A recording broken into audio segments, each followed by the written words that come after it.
अलैकुम। है ईमान वाले, हर चीज़ तेरी उल्फत, तेरे प्यार, तेरी अल्लाह की याद और तेरी तकदीर अगरचे अच्छी लिखी अल्लाह ने तो जुड़ी हुई है अल्लाह की रहमत के साथ, और तेरी ज़बान में तफसीर है। और अल्लाह तुझको ये फ़लस्तीन में कितना बुरा हाल, कश्मीर में देख ले, माँ बाप के सामने इस्तेपामाल की गई, और बाज़ लोग खुद अपना लिबास उतार देते हैं, बाज़ दौलत की खातिर अपना लिबास उतारते हैं।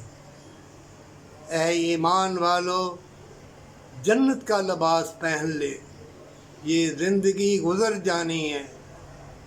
सारे जिस्म की खुराक नेकी है, वफ़ा है, मोहब्बत प्यार है, और बरकत वाली कमाई के साथ अगर तुम अल्लाह को याद करोगे तो अल्लाह मोमिनों की दुआ रद्द नहीं करता।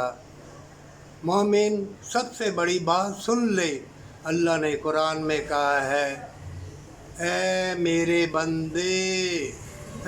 बंदे, अगर तुझसे ख़ता हो जाए, गुनाह हो जाए, शैतान चूँकि तुम्हारा जानी दुश्मन है, तो मुझसे माफ़ी मांग लेना कि तुम मेरा बंदा, मेरा नाइब और ख़लीफ़ा बन के दुनिया में आया है, इबादत के लिए, ना कि सोने चांदी के महल बनाने के लिए, ना दुनिया को शही खोरा बनने के लिए तो आया नहीं है।